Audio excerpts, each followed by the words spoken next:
جمعنا وفرقنا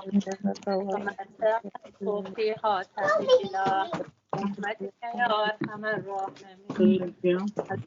اللهم صل على محمد وعلى محمد وعجل فرجهم. Today I will not go through the questions. What we do is that today we straight we go to Surah A'la, and then next week inshallah we go through all the questions of these 4 surahs we have learned. So it will be revision class for next week. Okay, and then Thank you very after much. that inshallah we will have Inshallah, me and Masuma will catch up by then, inshallah. That's what I think as well. Yeah, this way all the ladies, they can work on the surahs, and then we will revise and answer the questions next week, inshallah. Inshallah. So, Allah today. أعوذ بالله من الشيطان الرجيم بسم الله الرحمن الرحيم سبح اسم ربك الأعلى. Do we all need to... Yeah, would you please open Surah A'la? Yeah. Do we all need to be prepared for the sajda then? No, there's no wajib sajda in Surah A'la. Oh yeah, Surah A'la. Sorry, I was just confused with Alaq. Sorry about that. No. In that case, I would tell you. Yeah. No, there is no. No, sorry. Thank you. No, it's okay. Okay, سبح اسم ربك الأعلى. Glorify the name of your Rabb. As I explained before, that I'm not going to translate Rabb or Allah, and I'm going to use directly the word of Rabb or Allah, because it's we can't. In translations, you have seen that they have translated to Lord and those, but because we don't want to go through those kind of meanings, and Rabb or Allah, each title of Allah means something special, so we try to use the same word. So when it says سبح اسم ربك الأعلى, who is the audience here? The audience is Prophet. It means that Allah is telling Prophet, is commanding Prophet, glorify the name of your Rabb, the Most High. Let's see what S means here. S, سبح اسم ربك الأعلى. S means name. But in following ayat, when we go through the following ayat, we will see that name of Allah means attributes, characteristics, features, and actions of Rabb in the universe. Whatever we can see as attributes and features and actions of Rabb and of Allah in the universe, it's one name for Allah. What name is, in fact, is sign. For example, when we name somebody by a name, or we name something by a name, it's a sign for it. So we know that, for example, when we say Zahra, we know that who we mean. So name is a sign. So whatever is clearly a sign of God, a sign of God's existence in the universe, is counted as a name for Allah. So when we say Isma Rabbika, means any attributes, any characteristics, any actions which expresses God's existence in the nature is the name for it. This is a complicated concept. So we don't. It's not the aim of Surah A'la, the main aim of Surah A'la, so we don't want to spend too much time on it, because it is a complicated subject itself, and it needs its own time to discuss it. Just I want you to know that when we say Sabbih means glorify, Sabbih isma rabbika al-a'la means Allah is ordering Prophet, or Prophet has been commanded to consider Allah's attributes and actions free from any defects. This means to glorify Him. When Allah is saying Sabbih isma tasbih, what does tasbih mean? It means that we consider that Allah's attributes and actions are free from any defects, or perfect.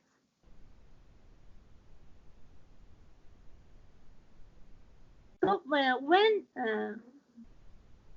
in which situation Allah would order Prophet Muhammad sallallahu alaihi wasallam to glorify him, to glorify his name, to glorify him?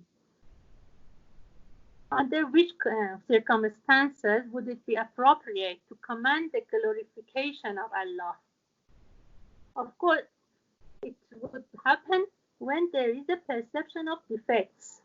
For example, if there are some people who they deny the perfection of Allah, then in that case, this command would be appropriate come in. Now let's see what's the reason that Allah has commanded Prophet to glorify his name or to glorify him, to consider and confess that Allah's attributes and actions are free from any defects. In following ayat, this will be clear. And I explained that the first group of, according to Tadabbur, you know that we divide the one surah to different groups. So the first group of Surah A'la is ayat 1 to 5, which the audience is Prophet, and Prophet has been commanded to consider Allah's attributes and actions free from any defects.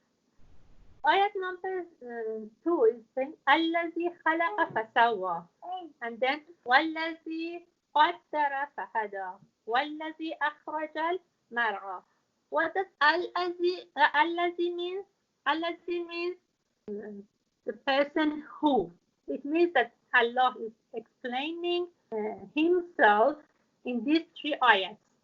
In fact, Allazi explained Rabb in the ayat number 1. Because ayat number 1 was saying, Sabbih isma rabbika al-a'la. Okay, glorify the name of your Rabb. Glorify your Rabb attributes and actions.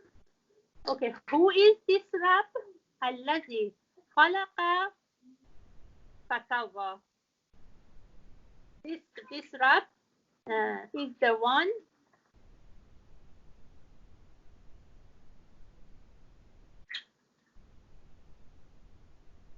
who creates everything. Alladhi khalaqa means creates. This Rabb is the one who creates everything, fasawwa, and consequently forms it in accordance with what it is meant to be. It means that this Rabb is the one who creates and moderates everything. It means that whatever he creates, each component is appropriate and in its own place. So Allazi is explaining Rabb. And then ayat number 3 is Wallazi qaddara fahada. It means qaddara means who determines the nature of all that exists. And then fahada consequently guides it towards its fulfillment. Let's bring an example so it makes sense for you. For example, imagine a seed when we plant it in the soil. From the first stage, Allah creates it and moderates it, so everything will be in its own place. And then when it grows up, and Allah guides this creation towards its fulfillment. For example, till it become a plant, or if it is a, for example, fruit plant, we take fruit from it or whatever. So Allah creates, moderates, and determines the nature of all that exists, and then consequently guides it towards its fulfillment.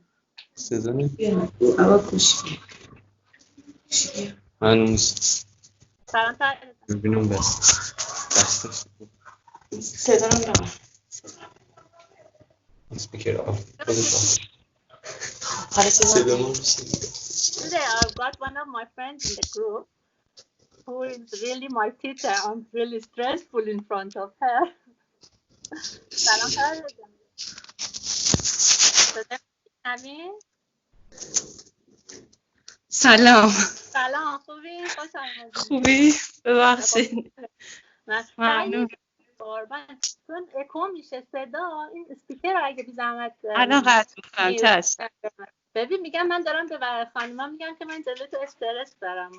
نه این حرفا رو نزن. خیلی ممنون. خیلی خوش آمد. من نمیخوام وقت تلف بشه تو این کلاس. قربان. You know, Mrs. Chinifroshan is, in fact, is one of my best friends, like my sister and my teacher, who introduced Tadabbur to me. And what any knowledge I've got in Tadabbur, I owe her, in fact. MashaAllah, salam Khanum Jan. MashaAllah, Assalamu alaikum. I think she has muted her microphone.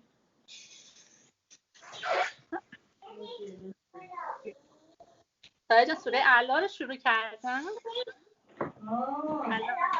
آیه 3 رو توضیح 2-3 رو توضیح میدم. Okay, so I go back and shortly I'll explain what I'll explain. In ayat number 1, Allah said, "Sabbih isma rabbika al-a'la," glorify the name of your Rabb, which means that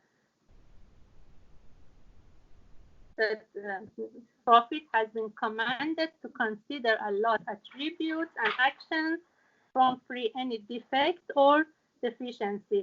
It means that Allah's perfection. And we explained that what does S mean? We said that S means name is the sign for everything. So any attributes and actions of Rabb in the universe is a sign for Allah. For example, we can't see Allah, but we can see the universe, whatever it is in the universe. Everything is its own place, and all the creations and all the actions, these are the names of Allah. For example, when we say Allah is Qadir, is all power, or when we say Allah is Alim, is all known, most knowledgeable, or when we say Allah is Hakim, the most wise. These are the results of the actions which we can, or attributes from Allah which we can see in the universe.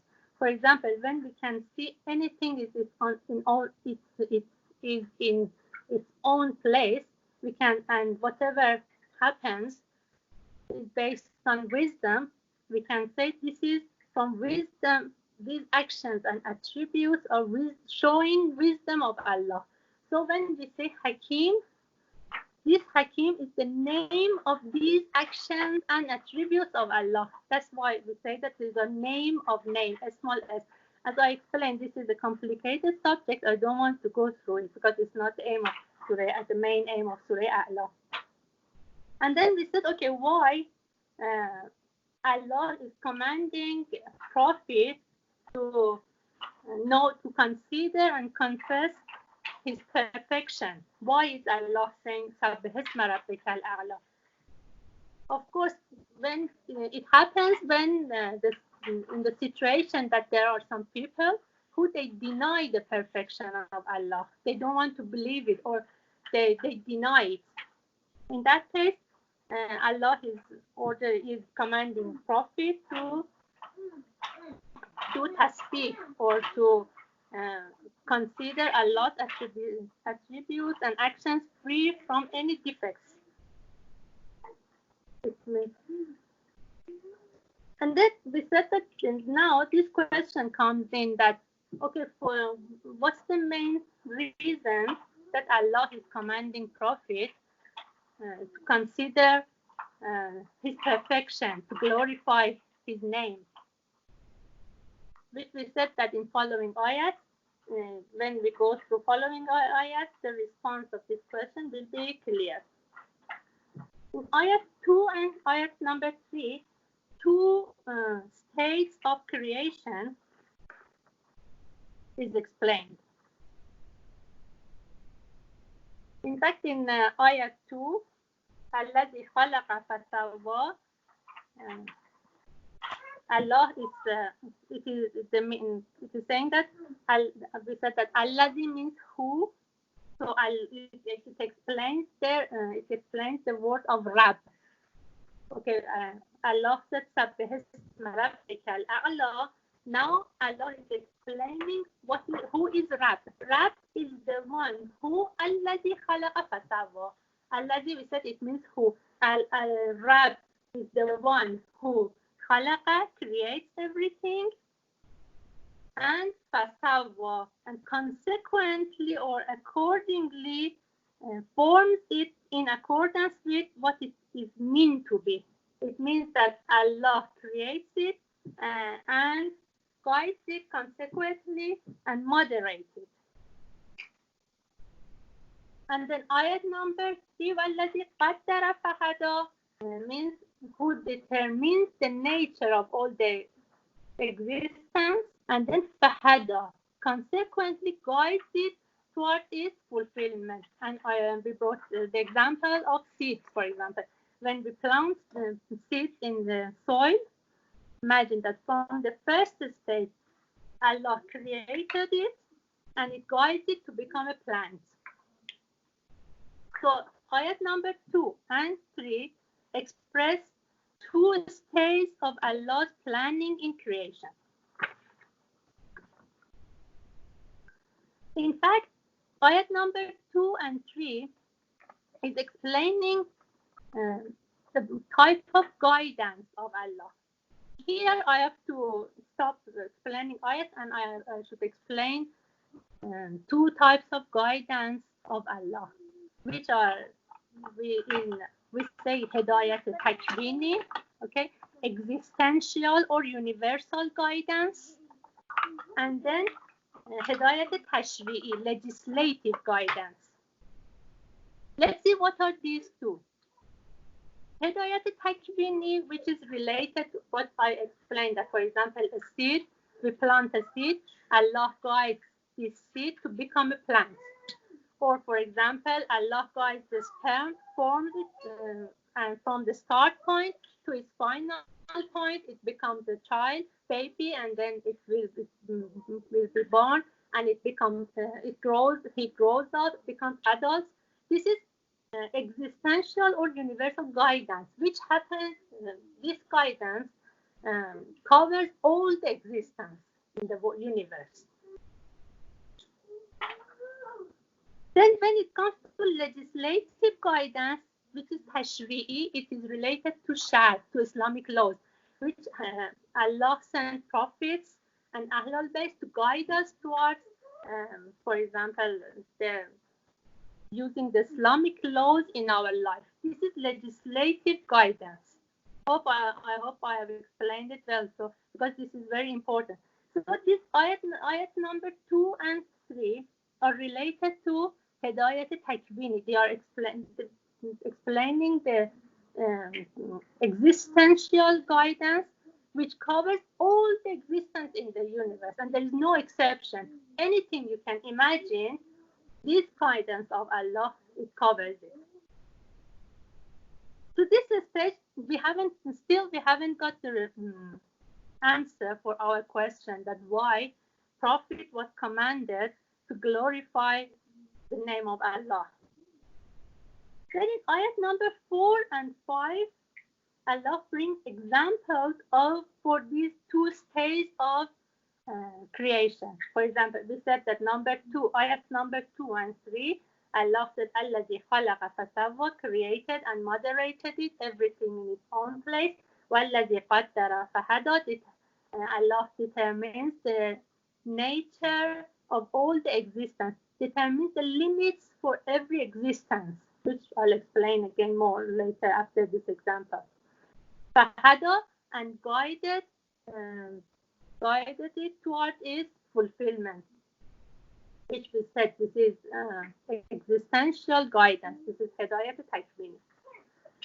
Now, ayat number 4 and 5 is an example. وَالَّذِي أَخْرَجَ الْمَرْعَى, فجعله غثاء أحوى.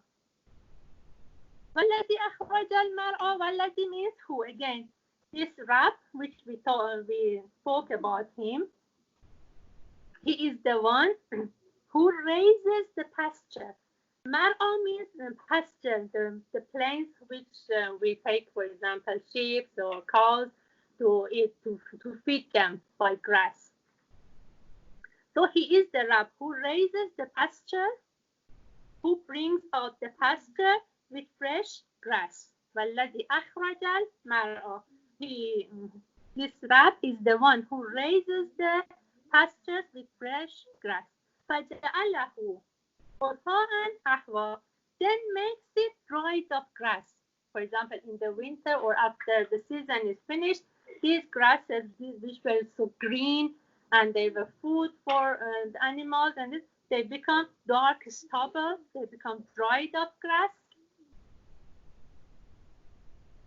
Now, these two ayat can guide us to the response and answer for our question that why our Prophet is ordered and commanded by Allah to glorify his name, his attributes and his actions.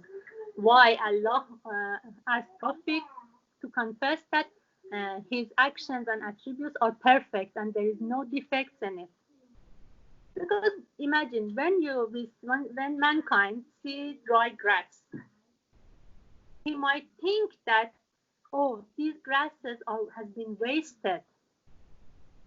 The dried and the dried grasses now are out of the wise framework of creation. So it was not, for example, God forbidden, that this was not a wise action of Allah that these grasses are dried up now.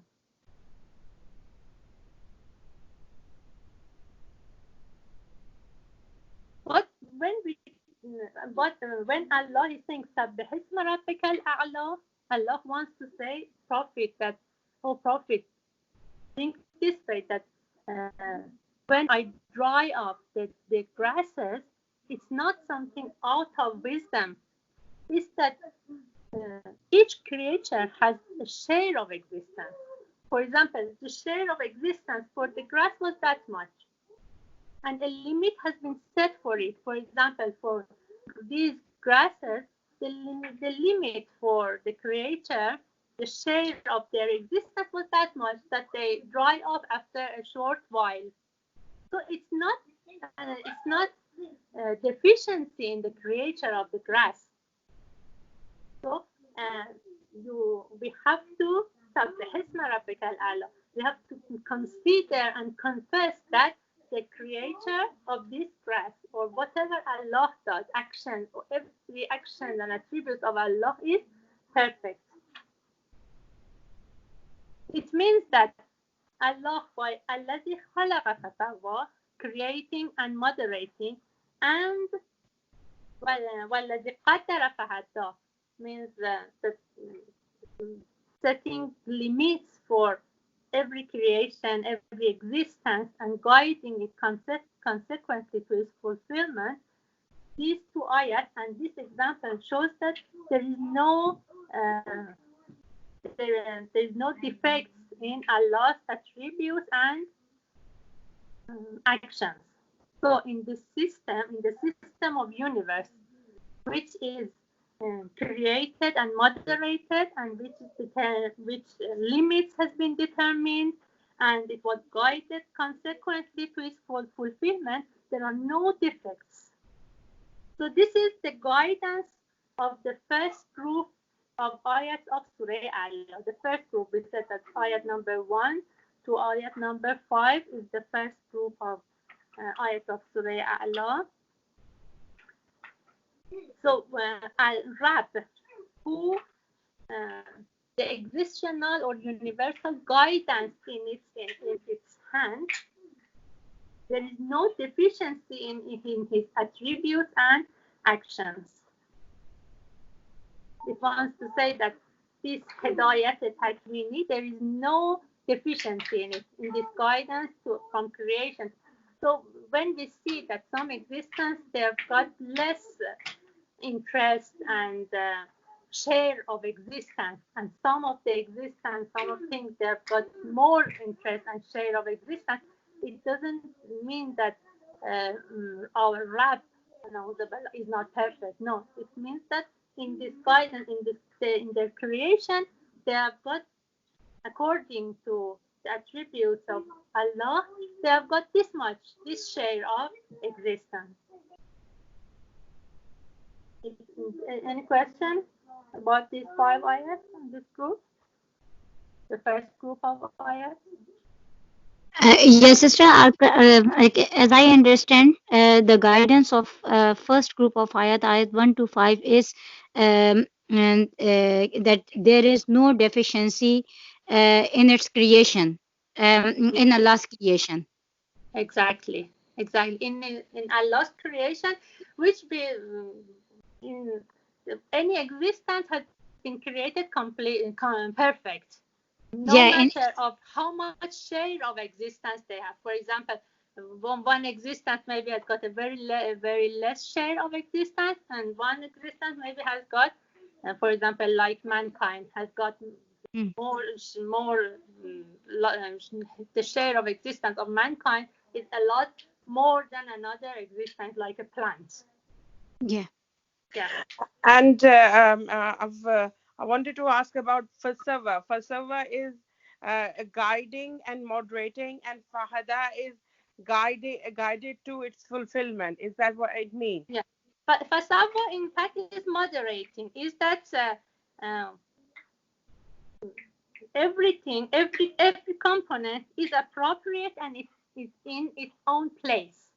Falsafa means that. Okay.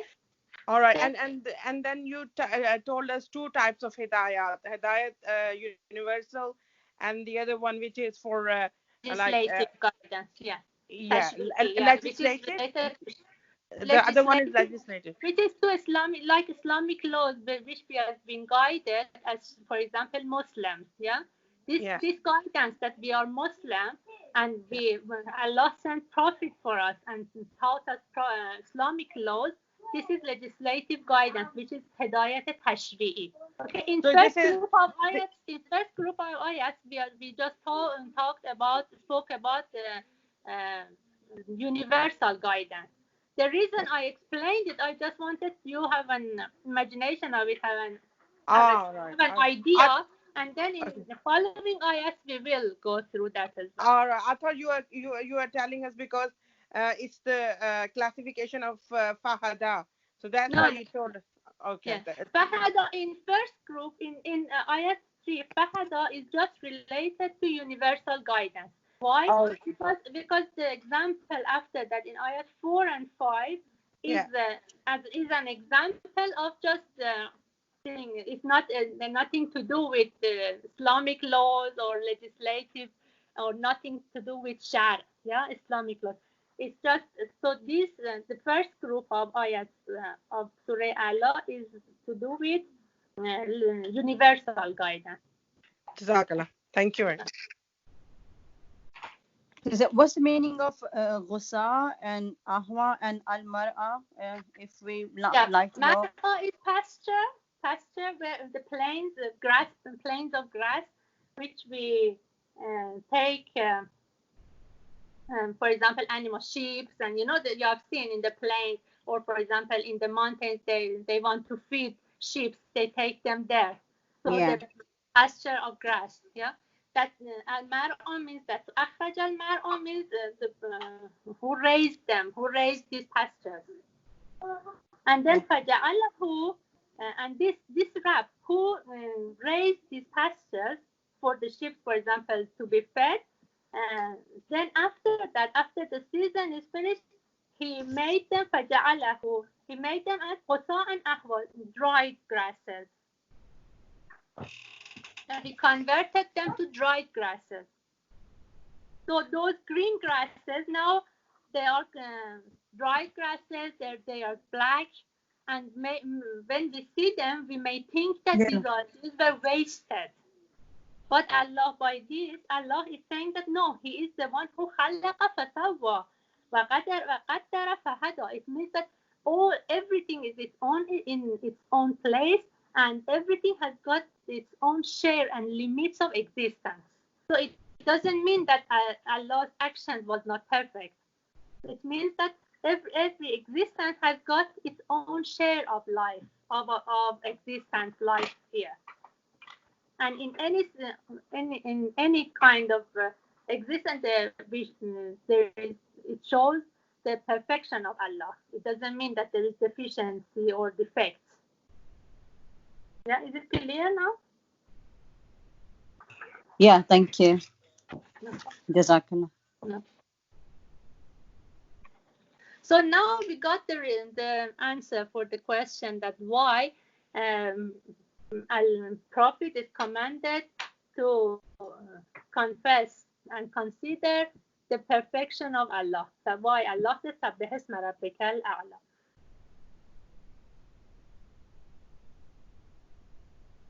And then we come to the second group ayat of Surah Allah, which is ayat number 6 to 13. If we go through these ayats, we will find out that the environment of these ayats was in the way that the first thing is that the audience is prophets, and then when we go through the ayats, you will clearly see that this is in the situation that prophet is thinking that, or maybe he's worried that, can I receive the revelation, and can I receive the wahy, and is it possible for me not to forget it, or am I ready to receive the revelation? And he's worried that does people accept it, because lots of people, they deny it, they don't accept it. And if people refuse and deny it, and they don't accept what the message I transfer from Allah to them as a revelation, if people don't accept it, is it still useful that I continue what I have been commanded by Allah to transfer this message? And if, for example, some people, they don't accept this the message of Allah, what's the reason? And if they don't accept it, is it does it mean that there is an issue and problem in this guidance, or do I have any problem in transferring this message? And all this, which what comes to your mind? Which kind of guidance comes to your mind now between those two guidances, universal guidance and legislative guidance, Hidayat al-Takwini and Hidayat al-Tashri'? Which one comes in your mind now? Could you please answer?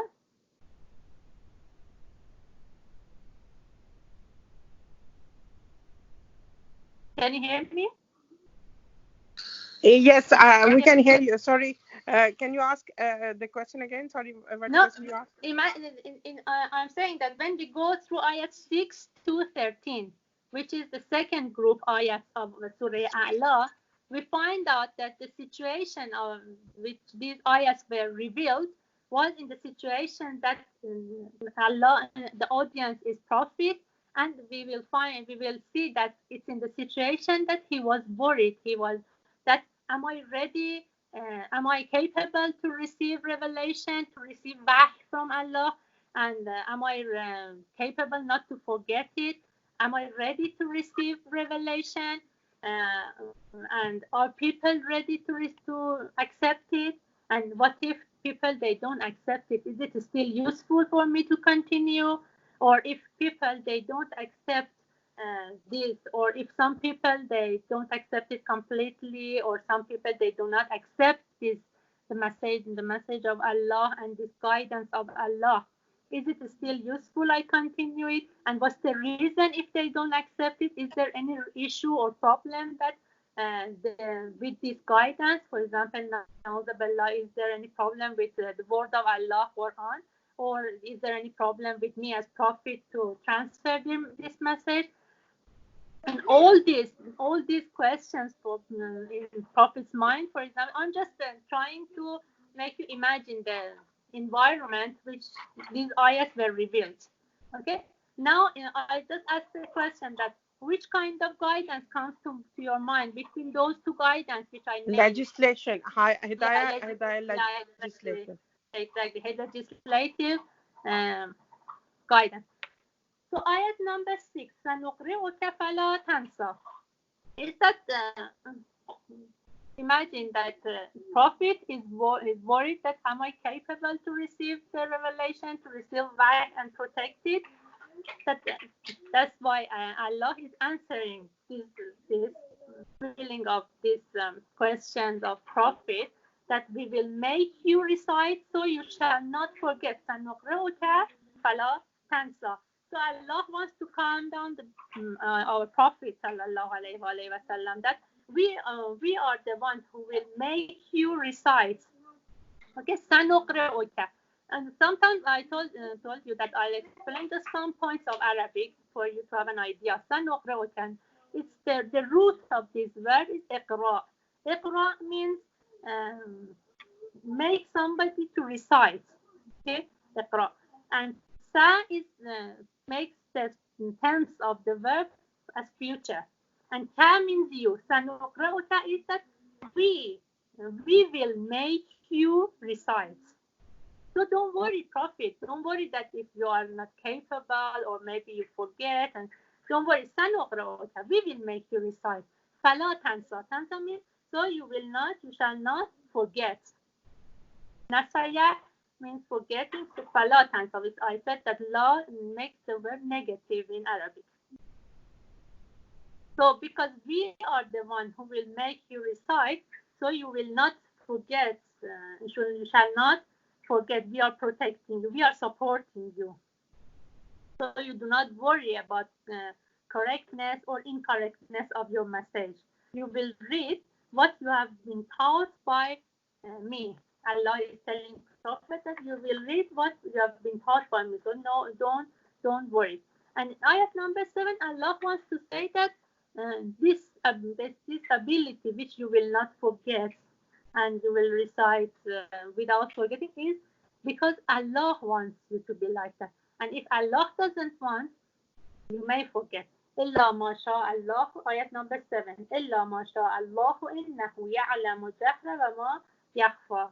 Except what wills Allah, indeed He knows the apparent and what is hidden. Jah means which is manifest, which is revealed, which is apparent, and yakhfa means makhfi, which is hidden.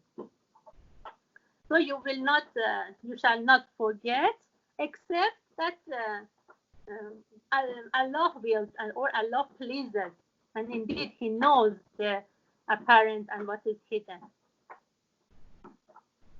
It means that the ability to read, write, and not forget the Quran is supported by power of God. So you don't worry, Prophet. And then ayat number 8, وَنُيَسِّرُكَ لِلْيُسْرَى. وَنُيَسِّرُكَ, and we will make your way smooth and into a state of ease. And لِلْيُسْرَى, we will prepare you. Yusra means we will prepare you. We make the way of delivering the message. We will make the way of communication, of revelation, and delivering wahi for you easy and smooth.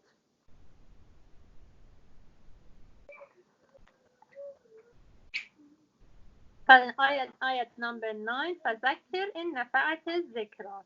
So remind people of the zakir means remind people, tell them, remind people of the revelation. Definitely reminding is useful. In nafat is zikra.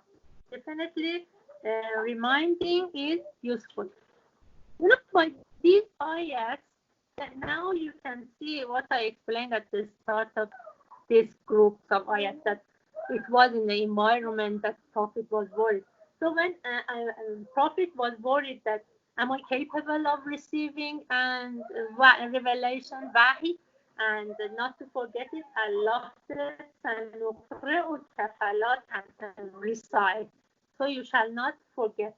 And then, إِلَّا مَا شَاءَ اللَّهُ إِنَّهُ يَعْلَمُ الْجَهْرَ وَمَا يَخْفَى, except what Allah wills and pleases, and He knows the apparent, the manifest, and then when he was worried that is it for him, and Allah said, "Nuyassiruka lil-yusra." Don't worry, we will make your way smooth. And then he was worried that lots of people maybe they don't accept, they refuse why, and they do not accept the message.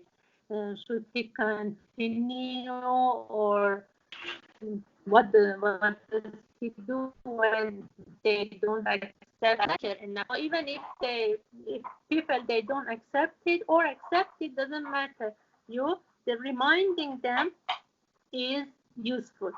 In some translation, maybe if you have studied different translation, you have seen that they have some translated in here on ayat number 9. فَذَكِّرْ إِنْ نَفَعَتِ الذِّكْرَى. Maybe you have seen that they have translated in as if, for example, remind them if it is useful. No, this is not the right meaning. This meaning doesn't adopt with the ayats of this surah, because Allah said that we will make it easy for you, and we will make you recite. So we will make you recite, so you shall not forget. We will make the way smooth for you. It doesn't mean that after all this, Allah says that, just remind them if it's useful. So if it's not useful, don't remind them. No, it doesn't mean that. So in here, doesn't mean if, remind. Definitely reminding is useful, because in Arabic it has got different meanings. So Allah is fully supporting Prophet to transfer the message of Wahy and the revelation. Sorry, sister, can I just want to clarify this? So Yeah. Nafat al-Zikra means that it is definitely useful for that. In here, فَذَكِرْ in نَفَعَتِ الذِّكْرَى. In means definitely. نَفَعَتِ الذِّكْرَى means this reminding is useful. Yeah.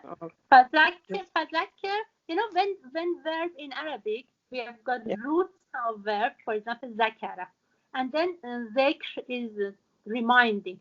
And then when it becomes in different, because Arabic, as I said, that it is very complete language. It's not like, for example, English, which we have one shape of the word, and we use it for different purpose and different tenses and in different situations. In every shape of verb, which we said bab, which I cannot explain it now because it goes to deep Arabic of grammar of Arabic. When it becomes like that, for example, when it says zakir is order.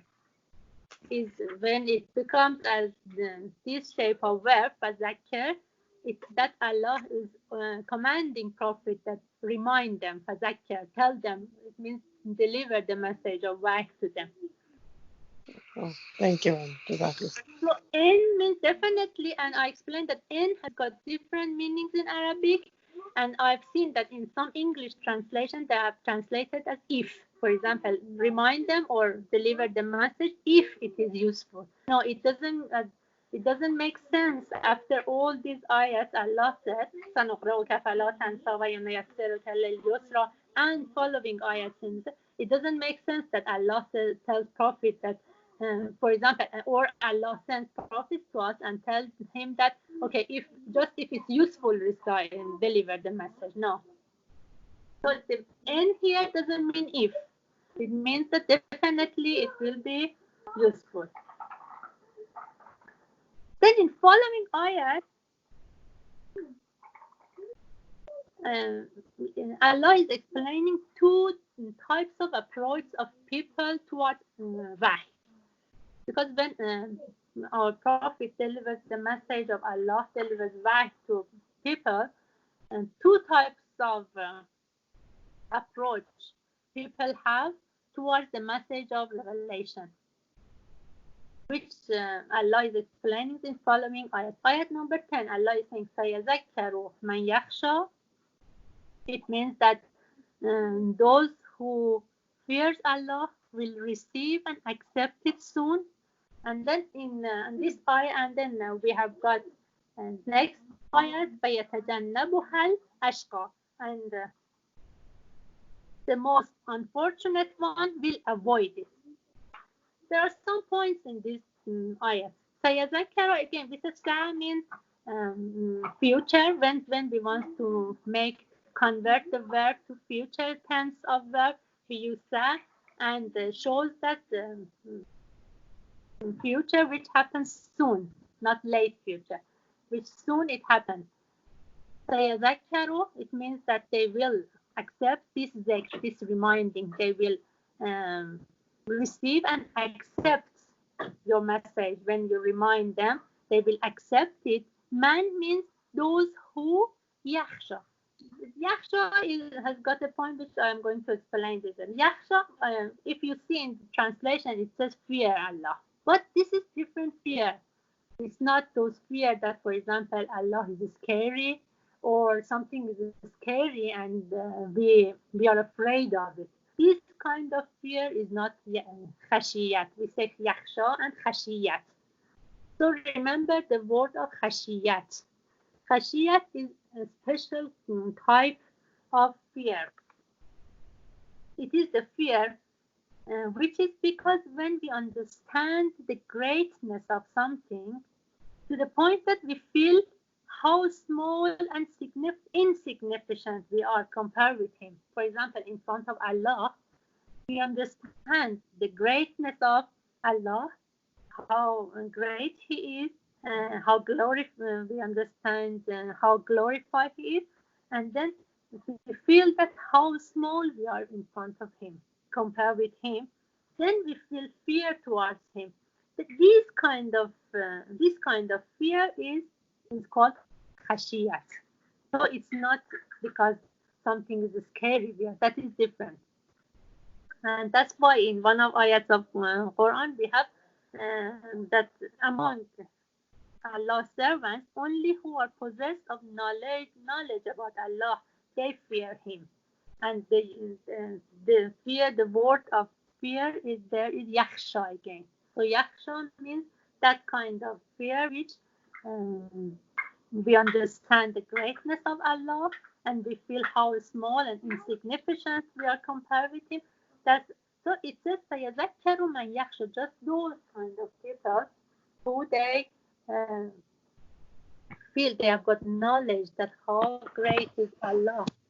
And they are possessed with this knowledge that how great is Allah, then those kind of people, they receive your reminding, sayazakkaru, and they accept it. And then ayat number 11, وَيَتَجَنَّبُهَا الْأَشْقَى, the most unfortunate people, they will reject it.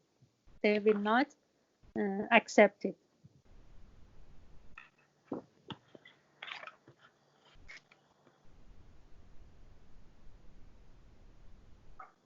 And يتجنبها الأشقى الذي يصلى النار الكبرى, who shall enter the great fire. The most unfortunate one will avoid it, and he's the one who shall enter the great fire. ثم لا يموت فيها ولا يحيا, the fire which he shall neither live or die in it, because there is a fire which there is no death to be saved. Sometimes, for example, the person says, okay, I die and I will be saved. But this fire is a fire which la yamutu fiha, which there is no death to be saved by death, and la yahya, but there will be no new life, so they can turn their black life into happiness with a new life. It means that there is no chance in that fire. They can't say that death will save us, and they cannot say that, okay, we come back to life and new life, and we turn our black life, we change our black life into a new life. So in ayat number 10, 13, Allah explained two different types of approach, two different types of people approach towards the message of revelation, towards wahy. When Allah said, okay, فَذَكِّرْ إِن نَفَعَتِ الذِّكْرَ, Allah commanded Prophet that remind them, they'll deliver this message of wahy to people.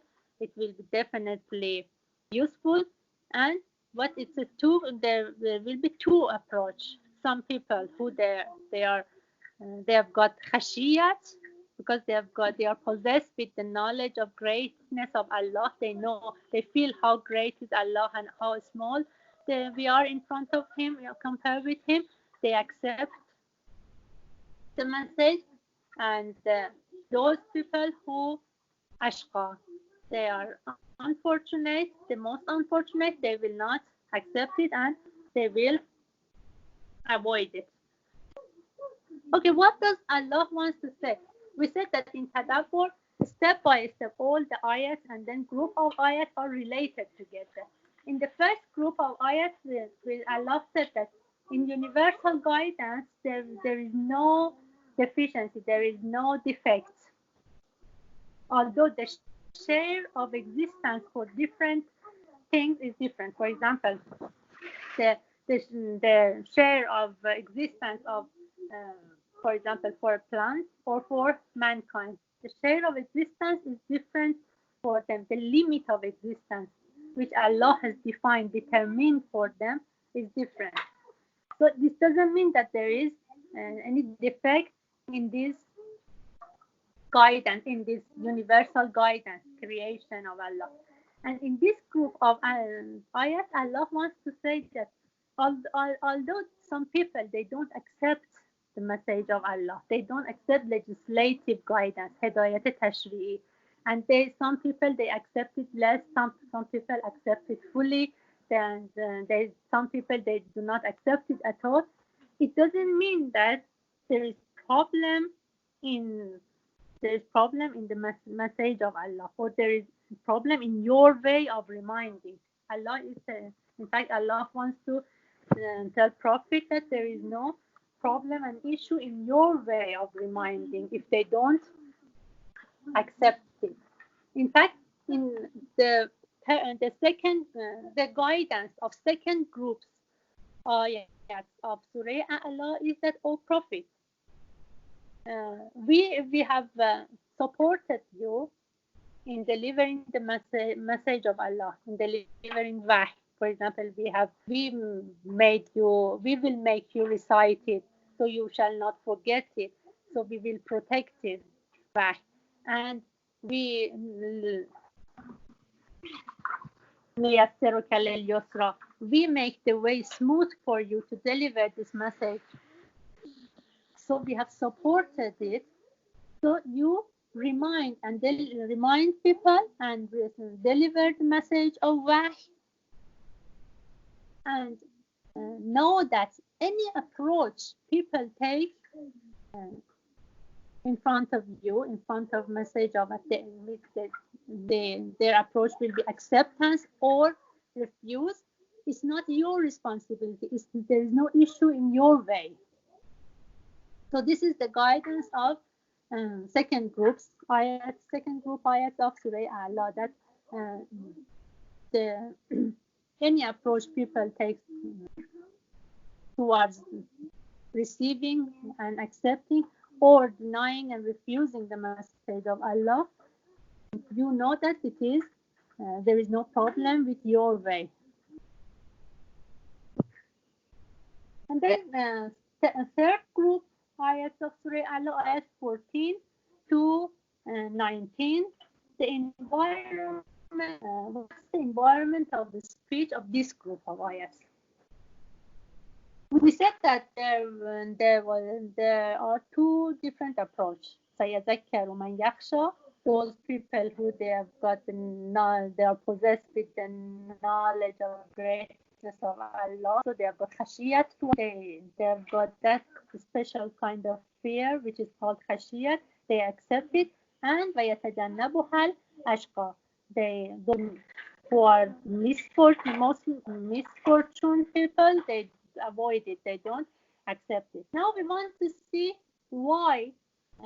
What's the reason for those people who they don't accept the message of Allah?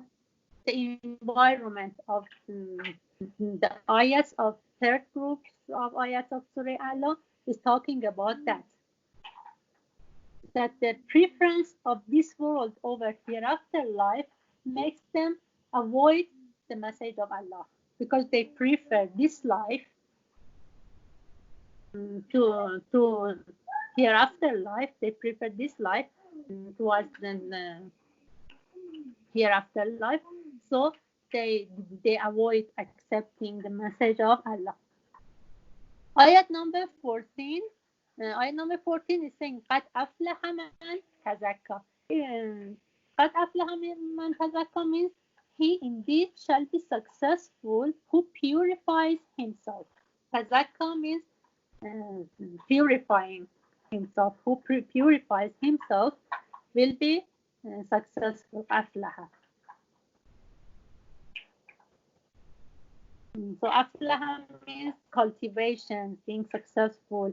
It means that, for example, we spoke about the quality of our meeting with Allah in Surah Inshaqaq, which those people who they meet their Rabb on the day of judgment face to face, and they receive their results, the results of their actions in their right hand. So those kind of people, they are قد أفلح من تزكى. أفلح, those are successful and cultivated people. And if you go back to ayat number 10, سيذكر من يخشى. Again, سيذكر من يخشى قد أفلح من تزكى. We can connect these two as well together. Those people, they are possessed with the knowledge of greatness of Allah, and they can see how small they are compared with Allah. They are the only one. They will accept your message soon, and those are the ones that be successful. Those are the ones who purify themselves, and they are successful. وَذَكَرَ اسْمَ رَبِّهِ فَصَلَّى.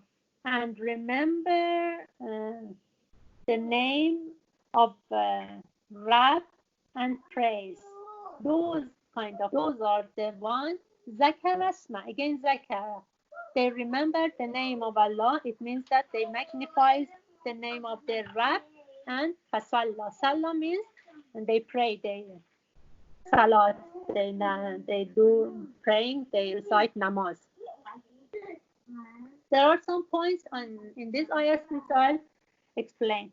But ayat number 14 and 15 wants to tell us that the only way to salvation, to being successful, falah and rastgari, to become, to reach falah, is the only way to salvation is cultivation and cleaning ourselves impurities. So قد أفلح من تزكى. So one of the keys which we can reach salvation, the only way to salvation is tazakka, purifying ourselves.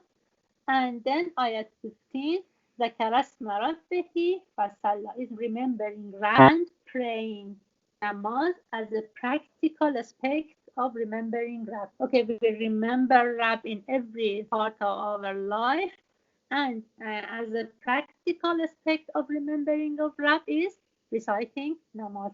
So these are the key items which guides us to salvation.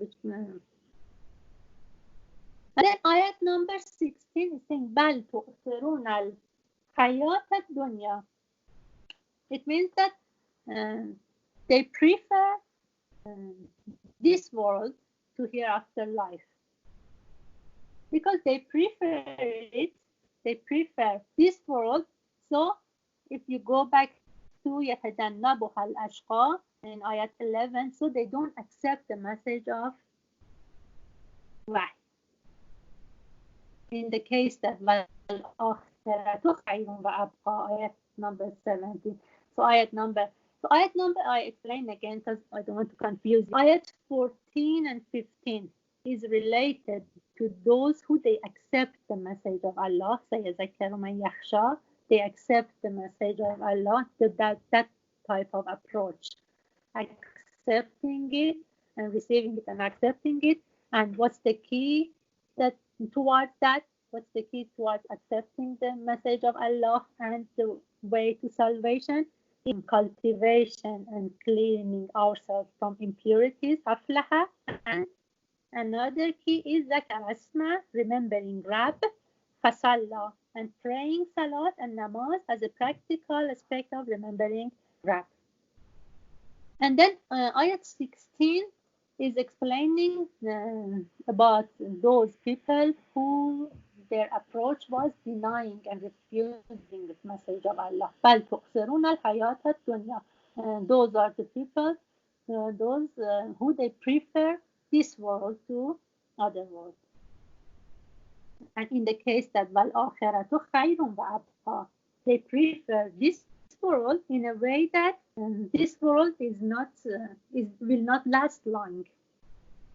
But neglecting the destruction of this world, they neglect it, they ignore that this world is destructive, will not last long, and this has fascinated them in this world. They are fascinated in this world because they neglect how destructive and short is this life. So they will not accept it, and they become وَيَتَجَنَّبُهَا الْأَشْقَى, misfortune. Ayat 18 and 19 wants to tell us that this message of Allah, which is saying that, for example, this kind, that accepting the message of Allah and purifying ourselves and remembering Allah and reciting namaz, fasalla, as the key items towards salvation, these are not something new. Surely this is ayat 18. Inna hadha lafi suhufil awla. Surely this is in the earlier scriptures, the scriptures of Suhuf Ibrahim and Musa, the scripture of Ibrahim and Musa. This means that the clear truth which is presented in previous verses of ayats, the previous ayats of Surah A'la, which we explained, they are not something new. They are as a fixed truth, which was also in the previous heavenly books as well. In all the books which was sent by our previous prophets, this is the fixed truth, and there is nothing new. So the guidance of third group, the ayats of Surah A'la, is ayat 14 to 17, which explains that what's the way towards salvation and what's the way towards nar. Who will approach, who will reach salvation, and who will gain just fire. And we said that the only way towards salvation is purifying ourselves and remembering our Rabb in all parts of our life, in all stages of our life, and reciting Salat as a practical aspect. And what was the reason? What was the reason for who they avoid the message of Allah? Is that they prefer this world and they ignore the destructive character of this world. They ignore that this world is short and is destructive. So they will not accept the message of Allah, and they will meet the great fire, which we said that لا يموت فيها ولا يحيا. Even they cannot save themselves even by death, and they cannot save themselves by new life and changing their life. They have got no choice there. And ayat 18 to 19 wants to say that all this we explained is not something new, and we have had it in the earlier scriptures, holy scriptures as well. So what was the guidance? Was the guidance of the whole surah of Allah? Is that in one side, Allah wants to make prophets, to give calmness to prophets and to motivate prophets that you are capable, because we will make you recite we will make you recite the message of Allah, and we will make your way easy and smooth, and so recite it for deliver the message, and it will definitely be useful, even though they accept it or they refuse it. There will be two different approaches, and from another side, Allah is saying that wants to tell us that those people who they don't accept the message of Allah, the reason is that they prefer this world to other world. So if we notice the environment we had in the first groups of ayats was related to second groups of ayats, and then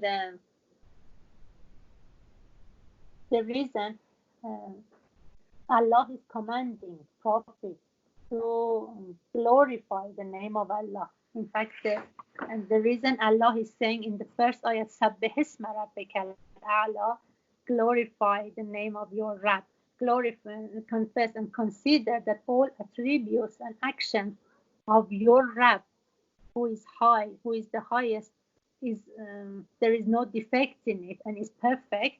The reason is not that Prophet is worried about those pastures or grasses, which Allah brought as an example. Akhraj al-mar'a.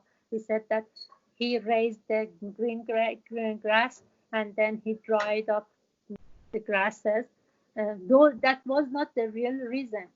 In fact, by second group and third group ayats of Surah Allah, we can clearly see that the reason was that Prophet was worried about legislative guidance. And so Allah wants to say that by first group ayats of Surah Allah, Allah is saying that if, for example, some existence like those grasses, their share of existence, their share of universal guidance, their share of Hidayat al-Takwini, the share they had from this kind of guidance, the share they had from universal guidance from Hidayat al-Takwini is less, is because their capability was limited to that much. For example, the capability of grass was limited to that much existence. And then the capability of mankind and us as humans are a lot. So this is the difference. So there is no defects or there is no faults in universal guidance. There is no faults in Hidayat al-Takwini. And second groups of ayat is saying that the same Rabb, the same Allah, who there is no deficiency, there is no defect in his attributes and his actions. Allah is telling Prophet that the same Allah who is perfect, who you glorified his name, who you did tasbih, who you considered and confessed that there is no defect in his attributes and actions. Same Allah has commanded you to deliver the message of Wahy to people, has made you as the dealer for legislative guidance. So don't worry, he will support you in every way, so no worries. And if some people they will not accept it, or some people they accept it partly, not completely. Don't worry, because it's related to their choice. It's not an issue in the system of legislative guidance. There is no issue in the system of legislation guidance. It is due to their choice. If, for example, if they don't accept it, or they accept it partly, it's due to their wrong choices. And why they make wrong choices? Because they prefer this world. Because they ignore the destructive nature of this world. So, سبح and سبح اسم ربك الأعلى and ayat 9 فذكر. No worries. So don't worry about there is no deficiency, there is no defect in universal guidance in Hidayat Takwini, and there is no deficiency and defect in legislative guidance. And if there is any, for example, in legislative guidance, if some people they don't accept it fully, there is no fault in the system of legislative guidance. It's due to their wrong choices. So you continue فذكر إن نفعت الذكرى. And he said that, and I've learned this from my teacher, Mrs. Timothy, that when they for example, when Allah is saying فذكر إن نفعت الذكرى, you, O Prophet, deliver the message, and definitely it is useful. Is that, for example, maybe we say that for those who they don't accept it, so there is no use. No, there is use, that because they can't have any excuse later. In Farsi we say we have come hujjat tamam shode. I don't know if you use it in Urdu or not, that we have completed hujjat. We have completed the reasonable reason, and there will be no excuse for them. They cannot complain later that we didn't know. So that's the benefit for them. And for those who they accept it, they have got khashiyat, and they accept the message. Okay, they reach salvation. It guides them to salvation.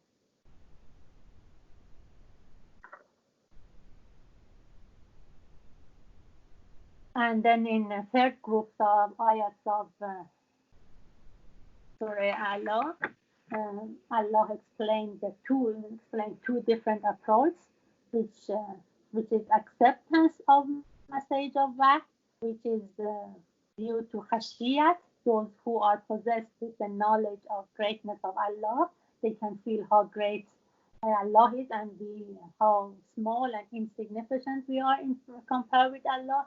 So they accept it, and so the way towards salvation is that tazakka is purifying ourselves, وَذَكَرَ اسْمَ رَبِّهِ, and remembering the name of Rabb. It means that in every stage of life we remember Allah, and fasalla, and practically as well we prove it by praying namaz. And another approach was avoiding and not accepting the message of Allah, who they are ashqa, who they are misfortune, the most misfortune. They do that. Why? Because they prefer this world to other world, and they neglect and ignore the destructive structure of this world. So generally, there was two types of audience in Surah Allah. One audience of Surah Allah was Prophet, which Allah wanted to tell him that no worries if people they don't accept the message of Allah, and so there will be no defect in legislative guidance, system of legislative guidance to carry on delivering your message. And another group of audience of Surah Allah are people who they don't accept the guidance of legislative guidance. They don't accept the message of Allah. In fact, they close the way towards salvation for themselves, And the root of this approach is that they prefer this world to other worlds. So we should always remember that this world is short, will not last long, and the real life starts in hereafter life. And the whole guidance of Surah A'la is that, O Prophet, exactly like universal guidance, which is in control of Allah, and there is no defect in it, and every existence has got its own shape, less or more of existence, and there is no defect in it. In system of legislative guidance, Hidayat Tashri also, there is no defects and deficiency. So with support of your Rab, continue and deliver the message, and don't worry. And people, notice and remember and consider that until you prefer this world to other worlds, you will not get any benefit. You cannot get the proper benefit from this message, and you cannot find your way and move towards salvation. اللهم صل على محمد و آل محمد و عجل فرجهم. همچنین پروشم ببخشید خیلی وقتتون رو تلف کردم. Okay, if anybody wants to leave, you can leave soon, because I don't want, if you're busy, I don't want to waste your time. And if there is any question, I'm ready to answer. And if I don't know the answer, inshallah, I'll take the answer for you and come back to you. Thank you to Khanam Taira as well that she attended the class. The only thing I wanted to just check with you again, Khairun wa Abqa, they both means salvation. No. Yeah. No, that doesn't mean salvation. Aflaha means salvation. Okay. No, it is saying that in ayat 17 says wal akhiratu, akhirat means hereafter life. Yeah, after yes, death. Yeah. That is khair, that is better for you. Wa abqa, and that is permanent. Abqa means even in Urdu, I think you have got baqi. Yeah. So it will be permanent. It will not be temporary. So those people who they prefer this world to other world, they should notice, they should consider that this world is not permanent. It's temporary and so short. But the hereafter life, akhirat, is khairun, is better and permanent for them. And one more thing, sorry, I'm disturbing you. Summa la yamutu fiha wala yahya. Then there will be no life. It says in the translation here. So that means no life or no hope for them to come back to better life. It is related to ayat 12. الذي يصلى النار الكبرى. In fact, we say وَيَتَجَنَّبُهَا الْأَشْقَى. Those, the most misfortunate people who they avoid the message of Allah, they don't accept it, they avoid it. Those are the one who they enter the great fire. Yaslan nar al-kubra. Okay, and then ayah 13 is explaining this fire. That this fire is that kind of fire that there is no death in it. It means that we have heard about the specification of hell, Jahannam, that they die and they become for example, they burn them and they again the body will build up, and again they are burned, and again it is built up, so they don't die. So they cannot say, okay, we can save ourselves by death. You know what I mean? Yeah. They continuously they suffer the azab of Jahannam. They suffer the azab. Yeah. Okay. So there is no yamut, la yamutu. There is no death in it, so they can't save themselves by death. And wala yahya, and neither they will not be able to have new life. So they say that, okay, we come to new life and we change our life this time. So we accept the, for example, message of Allah. Yeah, because it says here, then he will neither die therein nor live desirable. So I couldn't understand what's that No, mean, but you explained that it clearly. yeah. Yeah. No, that's why I'm saying if you use translation, you Yeah. use different I explained last week, but I think you were not in the class, that I said that because I've gone through different English translation, some of the translation doesn't make sense. There are Yeah, it doesn't two make sense. items. Yeah, No, there are it two doesn't. items which I explained, Sister Aram, about translation. That some compare this translation, which one makes sense, and then what I said, that Tadabbur group, I said that they have worked hardly about more than about 30 years on this, or more than, I don't know exactly, more than 20 years or nearly 30 Wow. years on this course. So they have researched a lot. So they have chosen the meaning which is most most adaptable with the meaning of the surah. Because we explained that, for example, different words can mean different, they can have Yeah, different meanings. definitely. But in translation, some of the translations, they have just brought the meaning, and with ignoring that, does it adopt with the meaning the whole surah, or the guidance the whole of the surah, or not?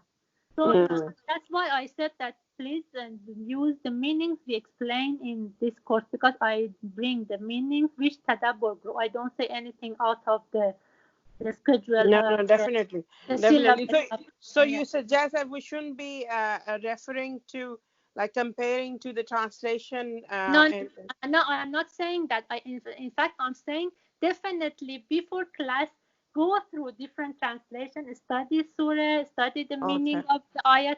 That is one of the times we said that if you study the surah before, and that's why I shared that website which had translation word by I word. haven't got the chance to go on that. Okay, Can I you share it again. share the link again for me, I please? share it. But what I want to say, that when, for example, I say use this link for translation, doesn't mean that I say every translation, all the words are correct Yeah. according to Tadabbur, what we explained in the class. Maybe there are Understand. some. That's why I explained for ayat 9, for example, N فذكر إن نفعت الذكر, because I compare different English translations. Yeah. Even in Farsi translation is the same. It's not just English. So definitely study the surah, but compare different translation, and then finally the translation we explain according to the syllabus of Tadabbur course, Yeah. because they have done research and they have chosen the best. No, most definitely. Like we weren't never been able to understand anything by using the translation, because it confuses you. It doesn't make any sense. Yeah, But exactly. when you explain, mashallah, it I starts don't making explain sense. anything by myself. It's all because Mrs. Chinepusha introduced me to this course, and all of Mashallah. that is that. Alhamdulillah. We are thankful to her as well, mashallah, Yeah. and thankful to you that it is really eye-opening. When we listen to this tadabbur, we do get to know Allah more. That's what it means, and mashallah, we'll try and work hard with you, inshallah. Sorry, I couldn't do anything much last few weeks, but now I'm No, really serious about it, I inshallah. understand your situation. Yeah, inshallah. Inshallah. Thank you very much. Jazakallah. Okay, no problem. Okay, no questions? Yeah. Sister, I have a quick question. Yeah. That third group will be IS 14 to 17 or 14 to 19? 14 to 19. 14 to 19. Okay, because as I understand, 18 and 19. Yeah, Yeah. it is 14 to 19, but then the main, every group has got key ayats. The key ayats of 14 to 17, and then 18 and 19 wants to emphasize it, is to support the ayats 14 to 17 by saying that this is not something new. Even in our previous scriptures, we had the same thing. Yeah. So Okay. they compare, oh, this is something new. We never had it. For example, the other previous prophets, they never told us this. No, we had the same thing before in their scripture. Yeah. Okay. Okay. Yeah. Okay. Thank you, sister. No problem. Okay, inshallah, I'll share the questions, and inshallah, I'll meet you next week, Tuesday, inshallah. Okay, inshallah. Okay, Jazakallah. خداحافظ. خداحافظ. محمد و آل اللهم صل على محمد اللهم صل وعلى على محمد وآل محمد وعجل فرجهم. خداحافظ. خداحافظ. خداحافظ. منم خیلی تشکر میکنم. قربانت. خیلی خدا توفیقات تو روز افزون کنه. من خیلی هم بد توضیح دادم، واقعیتش استرس داشتم ما تو گروه بودیم. ماشاءالله ماشاءالله خیلی عالی بود. حالا با تلفنی صحبت میکنم انشالله. انشالله که خدا بهتون توفیقات روز افزون بده و موفق باشین انشالله. خداحافظ. خدا حافظ. خدا.